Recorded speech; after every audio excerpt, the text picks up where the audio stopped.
Hey there, hi, welcome to the channel. I am Garrett and thank you so much for spending some time with me today. In this video, we're talking about some interior design trends that I never liked, not from the start, but they can actually be made to look so much better and be very interesting, very cultivated. And I'm gonna share with you how we can do that because you might have some of these and that's okay. We've got some things to talk about, so let's get into the video. One of the trends that I didn't like from the start and I still am not like overly in love with is the commitment to mid-century. Now, mid-century had some phenomenal, amazing pieces and styles. It was a real turning point for design and I love and appreciate that, but the overcommitment where everything you own is mid-century, it is a lot. When everything you own is the same style, this space loses personality and character because let's be real, this is not the mid-century anymore. So having those pieces, it's a real interesting reference or callback when mixed with other things, but every single thing being mid-century, it just looks like it's from the mid-century. How do you elevate and fix that? Think about the way you live your life. You go through different time periods. So get furniture pieces from different time periods. Something that's current and today. Something that's from the past, like mid-century. And then mix in a different element or an architectural piece that fits with the style of your home. Maybe that's something Spanish Revival or Craftsman. That builds so much more character than every single thing being mid-century. That's really a great way to take something that is really popular, that is maybe a trend right now, that was a trend before, into something that is really classic and timeless for you and your style. The next trend I never liked, and I told you about it and I stand by what I said, is the basket light. I don't like the basket lights because I don't like them. I think there are better ways to get interesting light fixtures to bring texture into a space than having like an upside down basket with a light bulb in it. I feel like light fixtures should be beautiful, substantial. That's a great way to add a metallic finish into the space. And you all know I'm all about safety, and for me, basket, light, electrical, those are not things that add up together for any type of situation, so I would not recommend that for someone's home. There are so many amazing fixtures out there that are very elevated, and if you are looking to add texture and warmth into the space, there are so many great ways to do that. You can add baskets on the floor that are providing you storage. You can even have your ceiling paneled with a wood that would add a lot of great visual interest to the space, and you know I love a ceiling detail. I also always suggest upward lighting. That way you get a really dim, moody glow in the space. I do love a textured element in a space, but I don't think lighting is the place for that because on top of all of what I just said, light fixtures get dust on them. How are you cleaning the basket? That's my question, because you're not wiping it off. So you're gonna have to like vacuum it, get on the ladder. Too high maintenance for me. I never liked that specific trend just because it felt like an overcommitment to a basket. I think there are just better options out there for lighting. Adding baskets is a great way to increase the storage in your space, and they're functional, not just decorative, which of course I also think is so amazing. But do you know what is also amazing? Our subscribers. You mean everything to us in this channel, and I want to thank you so much for being here, for being a part of the Le Chic family, and I want to invite all of you that are not currently subscribed to do so. Click that subscribe button, hit the bell notification to get notified every time I upload, and be sure you share with me in the comment section so that I can personally welcome you to the channel. However, something that is not amazing is another trend that I was never a fan of, that I still don't like to this day, and that is beige vibes. Beige vibes give us beige. That's it. That's all it is. It's like white and beige, or like an off-white, all of it together. And I know that's kind of like rich coming from me sitting in a beige room on a white sofa, but I also layer in color in other ways, like through artwork and rugs, accessories, and that's what I suggest you do as well. However, I know a lot of people love the all neutral everything. We can take a space from looking like a loaf of bread into something that's very sophisticated and chic. And yes, I did say loaf of bread because let's be real, all of the brown bits look like the crust and all of the white bits look like the inside of the bread. It's a loaf of bread. And I love bread, but I don't want my space to look like it. So if you're in the position where I just called you out and you're looking around and you're like, it's kind of giving loaf of bread, here's what I suggest you do.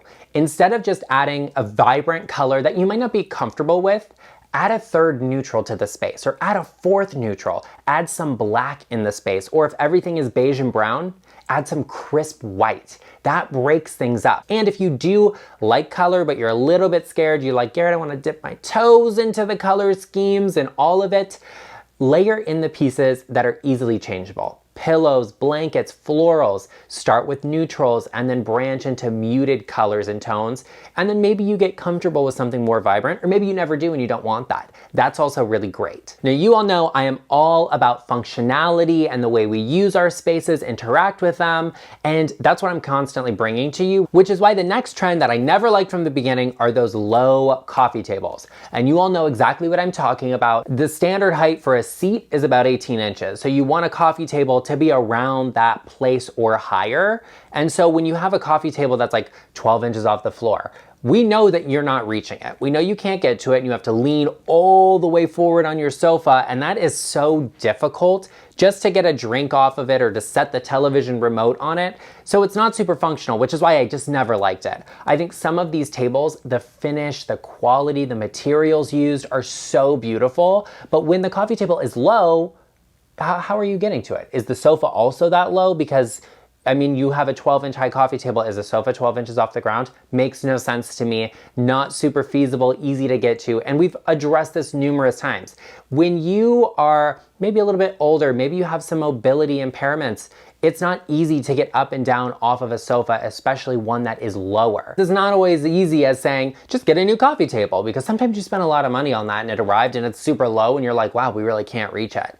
Look to have maybe a base made for it, a plinth style base that can keep a very modern style and feel very interesting. I also love layering tables together, especially for coffee tables. Layer a table and an ottoman together. Look for one that you can slide the lower table kind of underneath, or you maybe even have something custom made, and that can be a very chic layered situation. And whether your guests tell you or not, that is so uncomfortable when you are entertaining. As a matter of fact, be sure you head over and check out my interior design mistakes your guests will notice video for some more of those guest friendly tips. One of the trends that I never liked, that is the most difficult to change and upgrade, is open concept. I've never been a fan of it because I just prefer more segmented or formal spaces. I think having more walls makes it easier to change paint colors, to have trim and hang art, but open concept does not have those. And the answer to changing open concept sometimes is adding walls, adding columns. It's worth taking the time and seeing if a space doesn't work for you, what adjustments can you make to make it more functional? Maybe that means putting in a glass barrier wall or some sort of installation feature like that. If you have an open concept space, the good part of that is you don't have walls to remove, because there are none there, it's already open. Adding in a dividing wall or something is non-structural, which means it can be done a little bit easier. Of course, speak to a contractor about that to see what the possibilities in your space are. And a lot of builders are already addressing this because the trend is kind of shifting back to something more of a modified open concept where you do have really great flow and sight lines, but you can close off a space, or it is a little bit more private from some other spaces. And I think that's really amazing. So be on the lookout for that and consider what you can do in your space to make it work a little bit better for you if you do have that open concept. And I completely understand that sometimes you can't make those changes, so I will actually link my how to decorate open concept video for you in the description box down below, and you can check that out to get some really great ideas on how to decorate those open concept spaces that I know can be just a little bit difficult to get right. I want to let you know that I see what you are saying, I read the comments, I understand you, and by popular request and demand, you all want to see the baby Albert. So let's go get him. Oh, there he is. There's the baby boy. I know there are so many of you that are new here and maybe you don't know Albert that well, but let me tell you, Albert will be 18 soon and he has no eyes. He's nearly deaf and he has no teeth, but he is just the cutest little pup. Look at him. Albert is just loving life and waiting for me to put him down so he can go explore all over the studio and the house and everything. That's his joy in life. You love to explore and adventure, don't you, buddy? Okay, Albert, let's go take you back for a nap with those bully brothers. A trend that I never liked, and you didn't either, and honestly, I see all of the times people talk about in the comment section, is gray. Not just the color gray in general, but the kind of builder grade flip gray everything. People are so over it. We don't like it.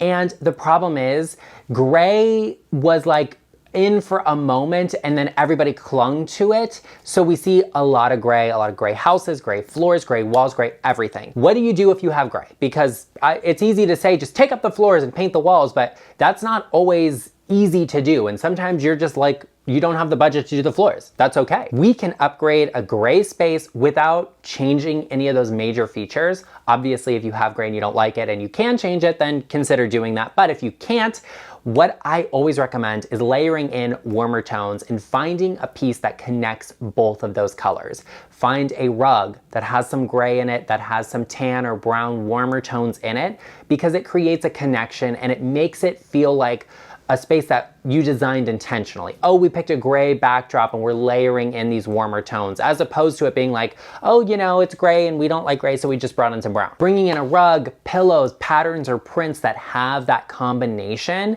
will actually make the space feel intentional, which doesn't make it feel quite so cold or stark. And then all of the furnishing pieces you bring in, the chairs, the sofa, pillows, blankets, all of that stuff, make it a little bit warmer, or pick some of the pieces that are gray. And don't forget that you also want to look for some taupey, warmer grays to really bring the warmth into a space that can feel a little bit cold when everything is gray. Now, I love color and I love a colorful piece of art, and bringing that into my home, I think it looks very chic. I think it looks very interesting and vibrant, and I love that. But one of the biggest trends I hated, that I did not like, and I know most of you did not go for because I called it out from the start and everyone agreed with me, was that like really colorful, oversized terrazzo. You know exactly what I'm talking about. It's like, it looks like a child's play place type of a thing, and I think that's great for like a daycare center, but not for the house. And like, I can understand it being an experience and like, oh, it's so interesting and a vibe, but like, let's save it for a cafe. We'll go visit it. We don't need it in our homes.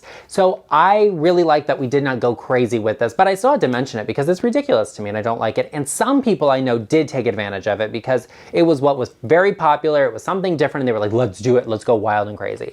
How do you decorate around this? And you know, I'm not that person that's like, oh yeah, go epoxy over the countertops. Absolutely not. But if you committed to this and it's really something that was expensive to put in, it's a really built-in feature, well, how do we work with that? How do we play with it, layer it into a space and make it look natural? And that's to pick one of the colors out of it. And don't pick the background color, that like white. Pick one of the more vibrant tones and then layer more pieces of that same color in. It creates a monochromatic space that makes a lot more sense and feels more natural. And all of the other colors that you didn't choose, they start to fall into the background. You could layer in some small accessories to make that work. This is why I'm always saying be careful about what you're selecting, because an overcommitment to something like this can be very difficult to work with as your style transitions. Just because it's the newest thing doesn't mean it's the best thing and will work for you in the long term. There are so many trends that get dated so quickly, and one of the ones I called out at the start was these really bold, graphic, and colorful tiles. You know the ones I'm talking about. They're like supposed to look like the cement tiles, but they're just looking like that. They're not actually whatever.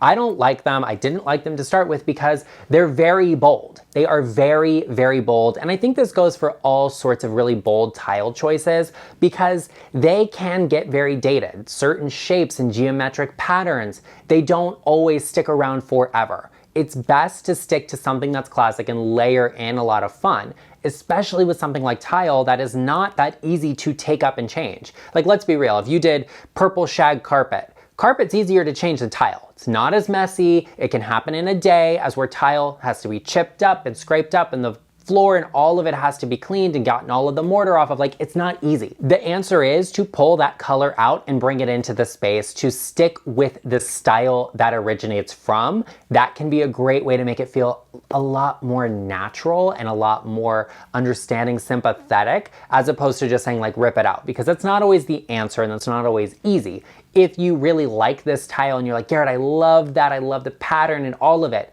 look for a more monochromatic scheme. If you do it all in a neutral tone or color, you get a lot of visual interest and it feels very elevated. I like that. I think that's really cool. Look for browns and grays, but try to avoid some of those really high impact colors that can be very personal because they don't always age gracefully. Well, there you have it, everyone. I hope you enjoyed this video. If you did, be sure you share with me in the comment section down below and share with me what is one trend that you called out from the start and nobody listened to you about, and you were right. Okay, it's dated, nobody likes it, they're all ripping it out. Share with me because I want to hear from you. Be sure you subscribe if you haven't already. And I also know that you know someone that they jump on every trend there is. Their house is a mix and a mashup of everything. I don't want to go over there, and neither do you, and they need some help, but you don't want to be the one to tell them because they don't listen to you anyway. Share this video with them because friends help friends, and I will see you in the next one.